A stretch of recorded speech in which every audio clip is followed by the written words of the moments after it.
Takeoff's mother is now publicly exposing his father for allegedly trying to get his hands on $26 million. His legacy to continue to go. So while I was crying, I was like, I need something that can help impact other people, because I know I'm one individual person and I can't change the world. But from an estate he had absolutely no part in building, and the legal battle that has erupted inside this family since Takeoff's death is one of the most shocking stories the hip-hop world has had to sit with. A woman who raised her son alone, who was there through it. Change the world, but I can do my part. And so turning your pain into passion, in my opinion, is you take what you're going through and then you flip it, as I like to say, you grow and then you go. Every year of struggle before the fame and the money arrived is now standing in a courtroom fighting off a man who reportedly was nowhere to be found during those years, but showed up the moment there was a fortune on the table. We have been watching this story closely, and what we can tell you is that the details go. You dissect what you're going through, and then you pick out and then the positive, and make a huge, impact.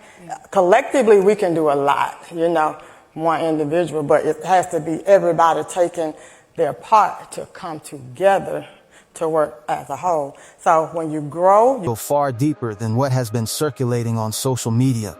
The legal filings as a whole. So when you grow, you get that, and then you go, you help. Because I found what helps me is helping other people. Mm-hmm. So if I can help, that's where I get my satisfaction from, helping others, So if I can prevent one mother from experiencing what I'm experiencing, I can help one father, one grandmama, one auntie, cousin, friend, any family member not to walk in my shoes. I'm willing to do my part, turn my pain into passion, helping someone get through. The competing claims, the history between these two parents and their son, it all connects in ways that most people have not fully pieced together yet. And today, we are laying out the entire picture for you, because the truth behind what Takeoff's father is allegedly trying to pull, what his mother is doing to stop it, and what is actually at stake inside that $26 million estate is more disturbing than the headline suggests. And by the time this video is done, you are going to understand exactly how all of it went down. Yo, what is good, fam? Welcome back. If you are new here, this is where we break down the stories that matter to the culture. The real ones, the deep ones, the ones with layers that a tweet cannot capture. Today, we are getting into the full story of Takeoff, his legacy, his fortune, and the family war that has broken out over everything he left behind. Let's get into it. Yo, what is good, fam? Welcome back. Today, we are getting into the story of Kirsnick Kari Ball, the man the world knew as Takeoff, 1/3 of Migos, one of the most technically gifted rappers of his generation, and a man who left behind a legacy and a fortune that is now at the center of a family battle that nobody saw coming. Let's start from the beginning, because the money does not make sense without the story, and the story does not make sense without understanding who this man really was. Takeoff was born on June 18, 1994, in Lawrenceville, Georgia, a suburb of Atlanta in Gwinnett County. He grew up in a household that included his uncle Quavius Marshall, who the world came to know as Quavo, and his cousin Kiari Cephas, better known as Offset, 3 young men from the same family tree, raised together, grinding together, dreaming together. And Takeoff was raised primarily by his mother, Titania Davenport. That is important. That is a detail we are going to come back to, because the story of who raised Takeoff, who was there during the years when nothing was guaranteed, is directly connected to everything happening in courtrooms right now. By middle school, Takeoff was already developing a feel for rhythm and music that was different from the kids around him. He was not the loudest person in the room, he was never the most talkative, but when it came to putting words together and writing to a beat, he had something special that the people around him recognized early.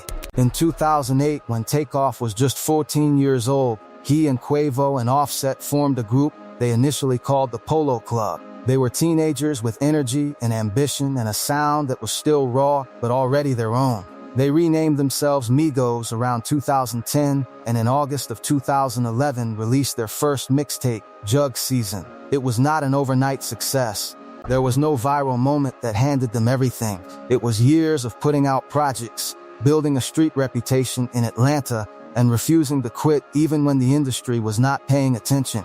The breakthrough moment that started turning heads on a wider scale came in 2013 with the release of a single called Versace.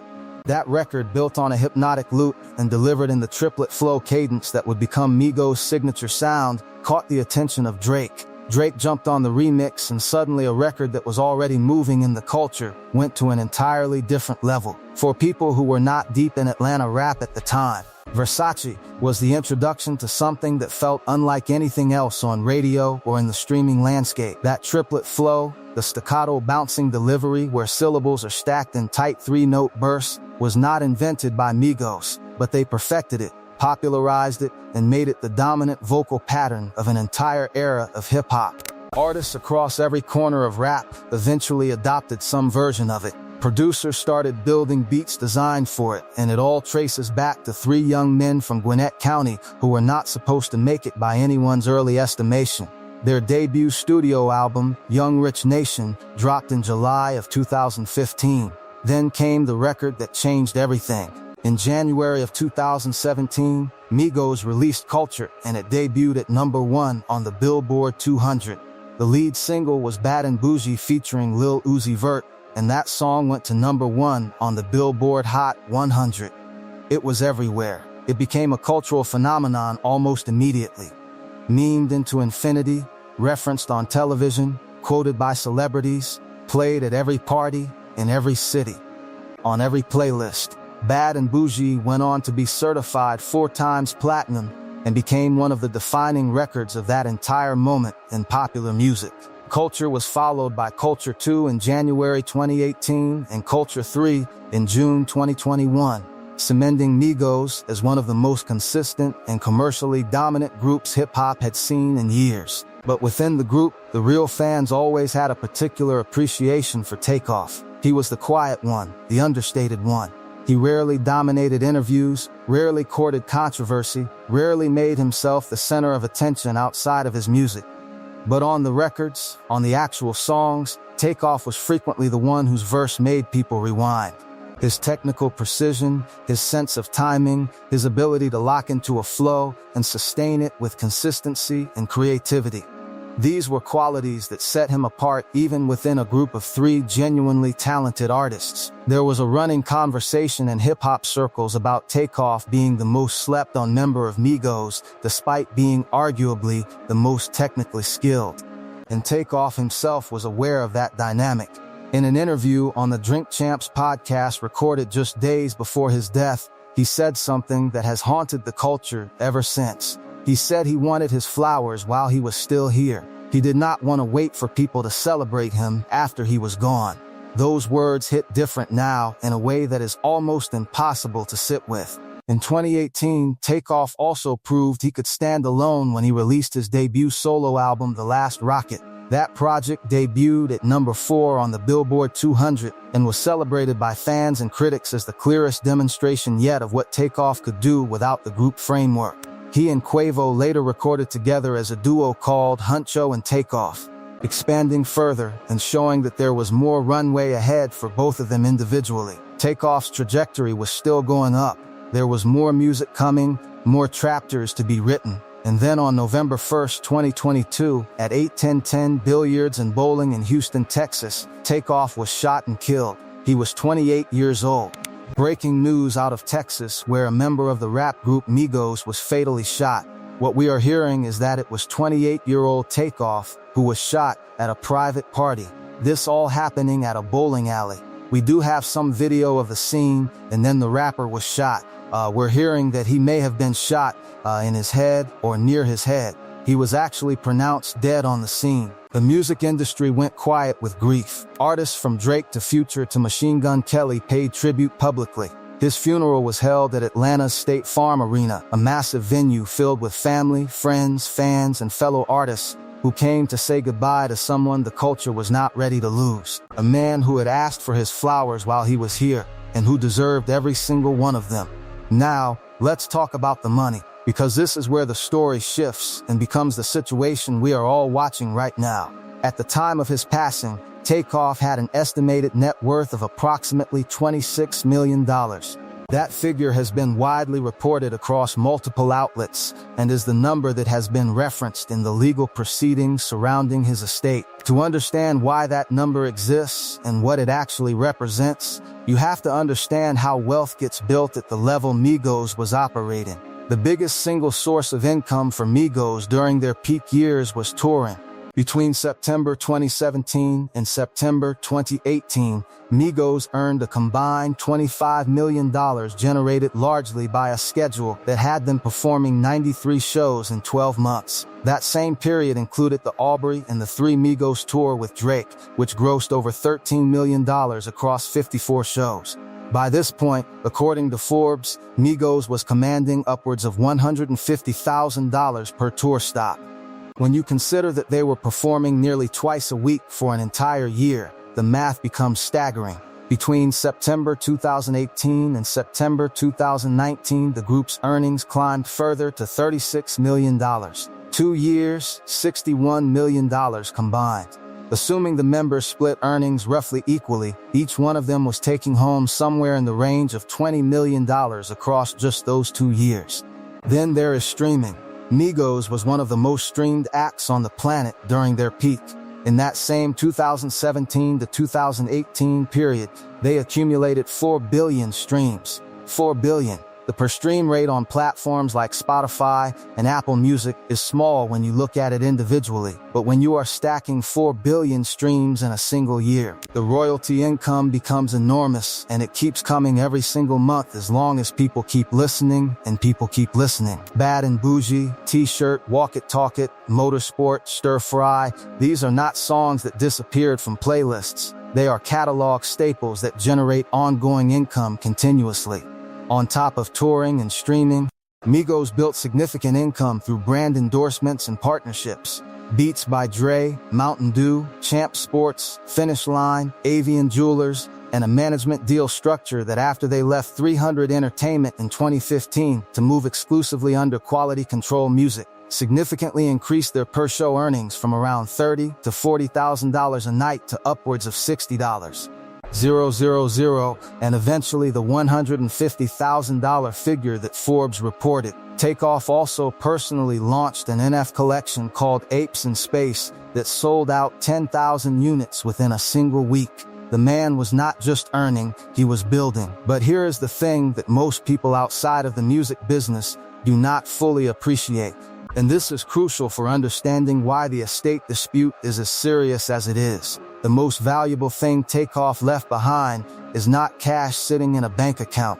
It is his music catalog, his share of the master recordings, his publishing rights, his stake in the Migos' collective output, and his solo work. These are assets that do not expire. Every single time a Migos song is streamed anywhere in the world, royalties are generated. Every time Bad and Bougie gets licensed for a film, a television show, a commercial, or a video game, a synchronization fee is paid to the estate. Every time a song is played on radio or in a public venue, performance rights royalties are collected. This income does not stop because the artist passed away. In many cases, tragically, it actually increases after a beloved artist dies because of the surge in streaming that always follows. Takeoff's catalog is a financial engine that will keep running for decades. Whoever controls that estate controls the engine, and that is exactly what is now at the center of this legal battle. So, now let's get into it. The actual situation, the reason this video exists. When Takeoff died on November 1st, 2022, he died intestate. That is the legal term for dying without a will. No documented instructions for how his assets should be distributed. No named beneficiaries, no executor designated to manage the estate, nothing. At 28 years old, with $26 million built in a music catalog worth far more over time. Takeoff left no legal roadmap for what should happen to any of it after he was gone. And in the absence of that roadmap, the state of Georgia stepped in with its own rules. Under Georgia's intestate succession law, when a person dies without a will, without a spouse, and without children, the estate passes to the next of kin. In Takeoff's case, that means his parents, his mother, Titania Davenport, and his biological father, Kenneth M. Ball. That is where this story begins to get complicated. Titania Davenport, Takeoff's mother, the woman who raised him, moved to take legal action in connection with her son's estate and his death. In June of 2023, she filed a wrongful death lawsuit against the owners of 810 Billiards and Bowling, the venue where Takeoff was shot and killed. The lawsuit alleged that the venue's owners failed to provide proper and adequate security for the event that night. It claimed there were no screening mechanisms at the door, no after-hour controls or security measures, and no enforcement of rules or industry standards to protect the guests at that event. The lawsuit further alleged that the venue's owners knew or should have known about a significant number of violent crimes that had occurred in and around that location, and that they failed to take reasonable action in response to that known risk. Titania Davenport was seeking more than $1 million in damages from the venue and the various LLCs connected to its ownership and management. That lawsuit on its own is a significant legal undertaking representing a mother's attempt to hold accountable the people she believes failed to protect her son the night he was killed. But then Kenneth Ball entered the picture, and that is where this entire situation became what it is today. According to reporting from All Hip Hop, Bossip, Hip Hop DX, and Complex, among other outlets that track the legal filings, Takeoff's father, Kenneth M. Ball, moved to join the wrongful death lawsuit as a third-party intervener. In legal terms, an intervener is someone who is not directly named in an existing lawsuit, but who claims a personal stake in the outcome and seeks to formally join the proceedings. Ball's legal team argued that he too had suffered substantial pecuniary loss as a result of his son's death. His attorneys were quoted saying that Kenneth Ball, as the natural parent of Takeoff, had suffered substantial past and future pecuniary loss, including funeral and burial expenses, psychological and psychiatric expenses, loss of advice, loss of counsel, loss of services, loss of care, loss of maintenance, and loss of support. Ball reportedly sought at least $1 million in damages from the bowling alley as well, mirroring the amount his mother had already claimed. And this is exactly the moment where Takeoff's mother drew the line. Because from where she is standing and from where a lot of people in the culture are standing alongside her, this is not a grieving father stepping forward to seek justice for his son.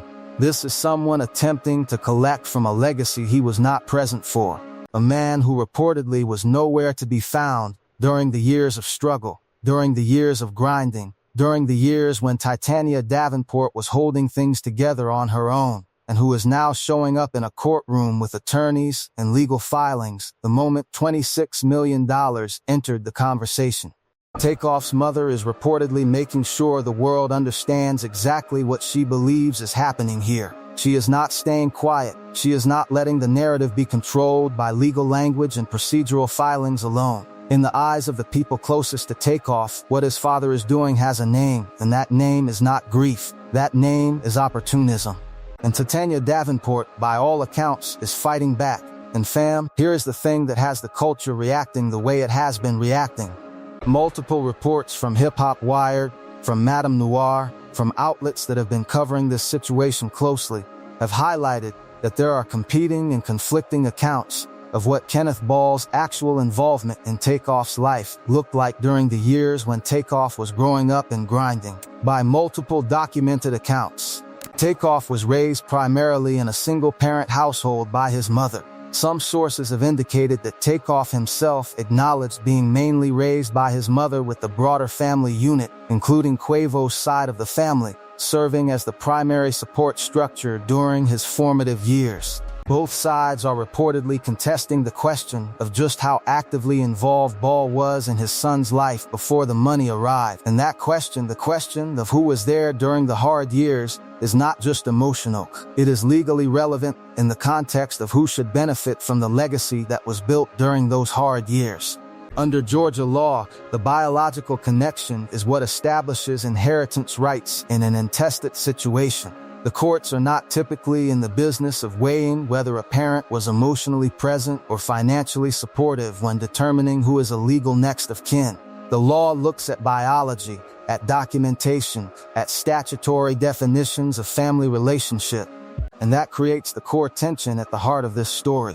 What feels morally right and what the law says is legally permissible are not always the same thing. Titania Davenport raised this man. She was there. By all accounts, she sacrificed and invested and believed in her son before anyone else did. But under Georgia's intestate succession framework, Kenneth Ball's biological claim to a portion of that estate exists regardless of the personal history between him and his son. The exact division of the $26 million estate and the ongoing royalty income from the music catalog has reportedly not been finalized. What has been reported is that both parents are actively involved in legal proceedings connected to the estate, that the situation between them is contentious and complicated by a reportedly long-standing breakdown in their relationship, and that the question of who controls and benefits from everything Takeoff left behind remains an ongoing legal matter. The bowling alley's owners, for their part, have pushed back on the wrongful death claims, with their legal team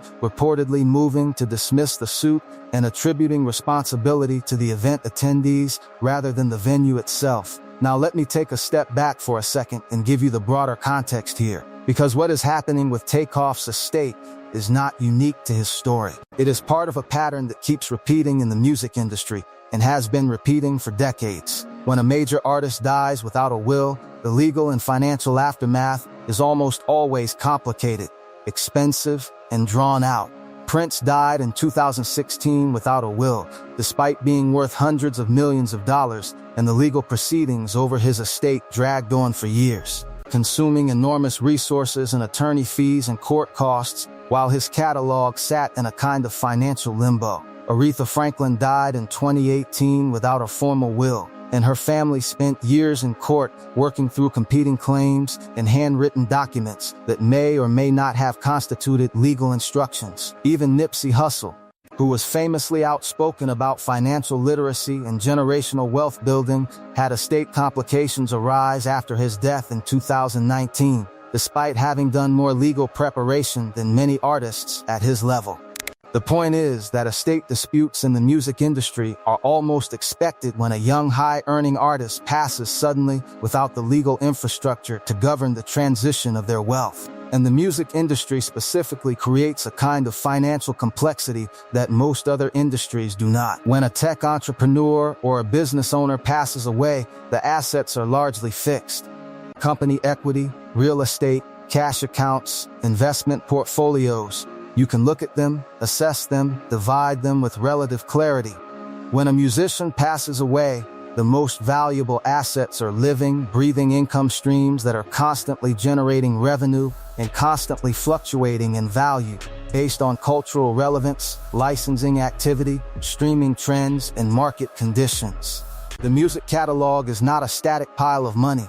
It is a dynamic business that requires active management, legal oversight, and strategic decision-making. Someone has to approve licensing deals. Someone has to negotiate with streaming platforms. Someone has to decide whether to release archival material or collaborate with other artists on posthumous projects. These decisions have enormous financial implications, and they require someone with both the legal authority and the right judgment to make them well.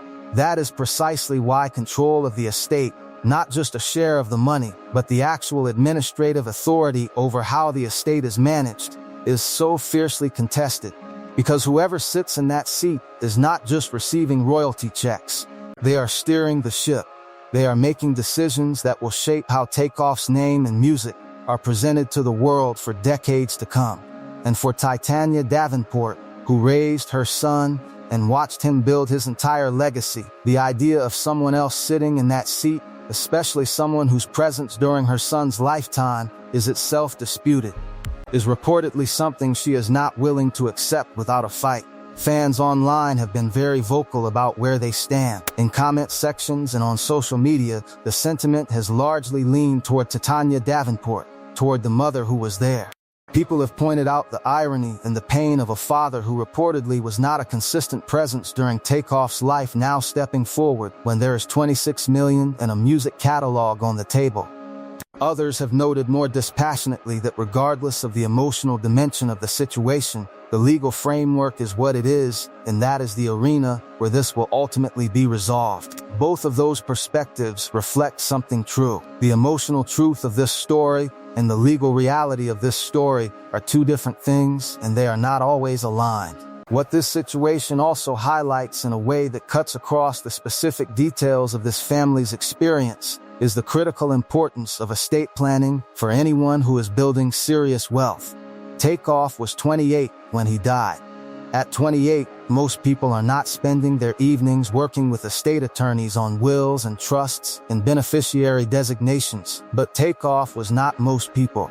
By the time he was in his mid-20s, he had earned more money than the vast majority of people will see in an entire lifetime. He had a music catalog generating continuous income. He had publishing rights and royalty streams and business interests. All of that needed a legal home, a set of documented instructions that would govern what happened to it when he was no longer here to manage it. The absence of that documentation is what created the opening for the legal battle that is now unfolding. Music industry attorneys and financial advisors who speak publicly about these issues are consistent in their advice. A will alone is not always sufficient for artists at this level. What is typically recommended is a comprehensive estate plan that includes a will, yes, but also trust designed to manage ongoing income, clearly designated beneficiaries for specific assets, a named executor or administrator who understands the music business, and updated beneficiary designations on all financial accounts and insurance policies. The goal is to create a legal architecture around the wealth that is airtight enough to survive the artist's death without becoming a source of conflict and litigation. It costs money and time to put that architecture in place, but it costs significantly more in money, in time, in emotional damage, in attorney fees, and in family relationships when that architecture does not exist. And the courts have to build one retroactively. And through all of this, through every legal filing and every court date and every headline about estate disputes and family conflict, the music keeps playing. Bad and Bougie is still on playlists. The Last Rocket is still being streamed. Takeoff's verses on Migos records are still being quoted and referenced and celebrated by fans who loved him then and love him now. The legacy is intact. The art is untouchable. Whatever happens in those courtrooms cannot reach the actual music, cannot diminish what Takeoff created or the impact he had on hip-hop culture. That part is permanent.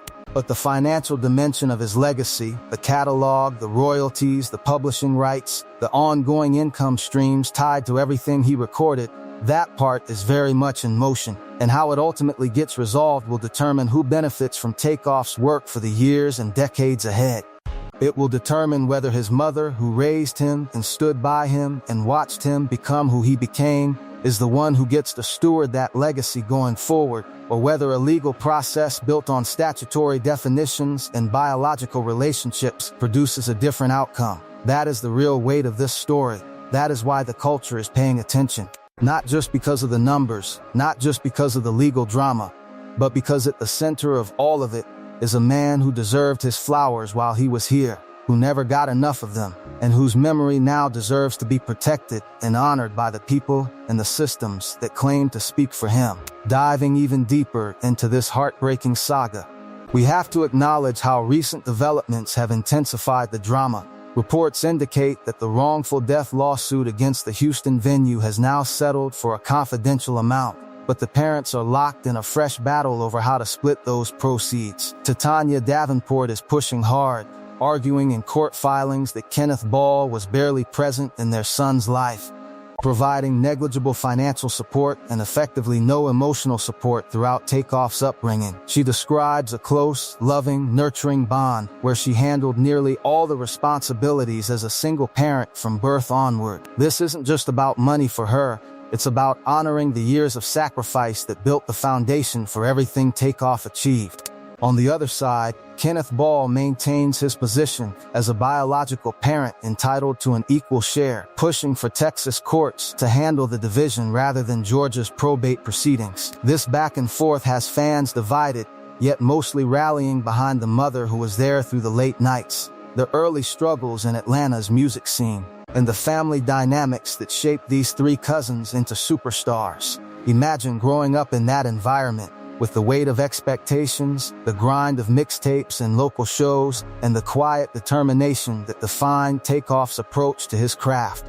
He wasn't flashy in the spotlight like some of his peers, but his contributions to tracks like Motorsport or his solo cuts on The Last Rocket showcased a lyrical dexterity and melodic intuition that influenced a whole wave of rappers coming after him. The triplet flow wasn't just a gimmick. It became a blueprint that echoed through trap music, drill scenes, and even pop crossovers for years. Without Takeoff's steady presence anchoring the group's intricate deliveries, Migos might not have achieved the same level of precision and replay value that turned their albums into cultural touchstones. Expanding on the cultural ripple effects, Takeoff's untimely passing sent shockwaves not just through Atlanta, but across the entire hip-hop landscape.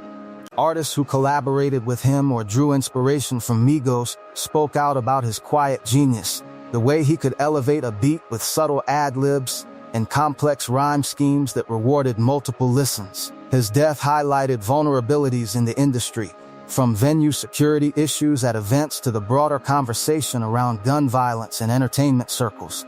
The private party at 810 Billiards turned tragic due to what many described as preventable lapses, sparking debates about artist safety and the responsibilities of promoters and locations hosting high-profile gatherings. Beyond the immediate grief, the estate battle underscores systemic problems for young creators who blow up fast. Many enter the game with talent and ambition, but lack the guidance on protecting their futures. Takeoff's story serves as a cautionary tale alongside others like Prince, whose massive catalog led to endless disputes, or even more recent cases where families feud over royalties that could have been streamlined with proper trusts. In hip-hop specifically, where wealth often comes suddenly through hits and tours rather than steady salaries, the absence of planning leaves doors open for opportunism and prolonged court fights that drain resources better spent honoring the artist's vision. Fans have taken to social media to share personal stories of how Migos soundtracked their lives, from block parties to road trips, emphasizing how Takeoff's verses brought a level of technical excellence that stood out amid the group's charismatic energy. Some point to his humility as the reason he was underrated, never chasing the drama or the headlines, just focusing on perfecting his pen game. This family conflict, they argue, distracts from celebrating that purity of artistry. Let's talk more about the human side, the emotional toll on everyone involved. Raising a child in a single-parent home in the suburbs of Atlanta during the early 2000s came with its own set of challenges, from economic pressures to navigating the music scene's competitive underbelly. Titania Davenport's role wasn't just maternal, it was foundational, providing the stability that allowed Takeoff, Quavo, and Offset to chase their dreams without immediate collapse. The broader family network played a part, but accounts consistently highlight her as the constant force. Kenneth Ball's alleged absence during those formative years fuels the outrage in comment sections, where supporters question the fairness of equal inheritance when contribution levels differ so starkly.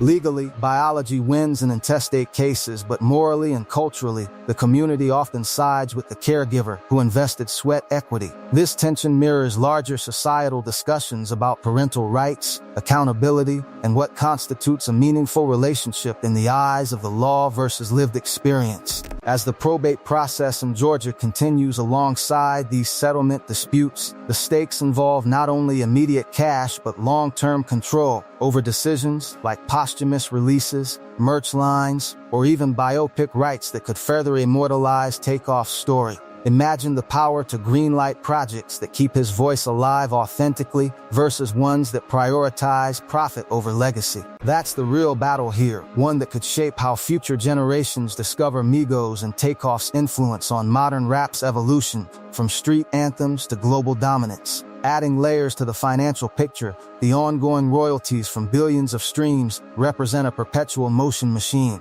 Platforms continue paying out based on play counts. And with viral challenges or TikTok revivals, those numbers can spike unpredictably. Takeoff's solo work and features add another dimension, creating a diversified portfolio of intellectual property that savvy management could grow exponentially. Without clear directives, courts might appoint administrators unfamiliar with the nuances of music rights clearances, leading to missed opportunities or unfavorable deals. Compare this to artists like Jay-Z or Beyonce, who have robust teams and plans in place to safeguard empires. The contrast is stark and educational for up-and-coming talents. Takeoff's next venture showed his forward-thinking mindset, dipping into digital collectibles early, proving he was building beyond traditional music revenue. His loss robbed the culture of potential innovations he might have pursued in production, label ventures, or even tech integrations with his sound. In the aftermath, tributes poured in, with memorial performances and dedications keeping his spirit present at award shows and festivals. Yet the family rift casts a shadow, turning private pain into public spectacle that divides fans who just want peace for his memory. Discussions online often pivot to practical advice. Young artists, get your paperwork together early, consult specialists in entertainment law, designate trusted executors who understand the game. It's advice born from too many similar tragedies, from Biggie and Tupac's estates facing complications to more contemporary examples where lack of planning amplified heartbreak. Furthermore, the broader hip-hop community has used this moment for reflection on generational wealth transfer.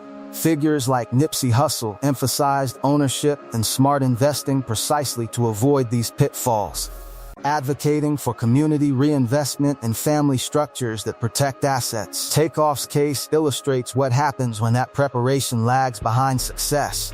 The Gwinnett County roots, the tight-knit cousin dynamic that fueled Migos' chemistry, all stemmed from that supportive environment Titania helped foster. Quavo and Offset's continued careers carry echoes of Takeoff's contributions, with collaborations and solo projects often nodding to their shared history. The culture mourns not just the man but the missed collaborations, the potential albums that could have pushed boundaries further. In courtrooms and living rooms alike, the debate rages. Should presence and sacrifice weigh heavier than legal defaults? While laws provide structure, they can't capture the full nuance of human bonds forged through years of ups and downs. As hearings approach, possibly extending into later months, the world watches to see if resolution brings closure or prolongs division. Ultimately, Takeoff's impact transcends these disputes. His technical mastery helped redefine flows. His low-key demeanor inspired authenticity in an era of flash,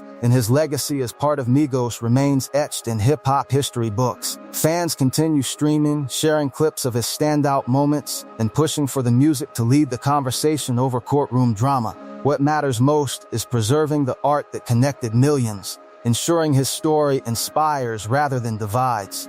The flowers he wanted in life are blooming in the streams, the memories, and the ongoing influence that no legal bottle can touch. This saga reminds us all of life's fragility and the need to plan not just for success, but for its aftermath, honoring those who built the foundation while protecting the culture's brightest lights. What do you think about the situation surrounding Takeoff's estate and who should have control of his legacy?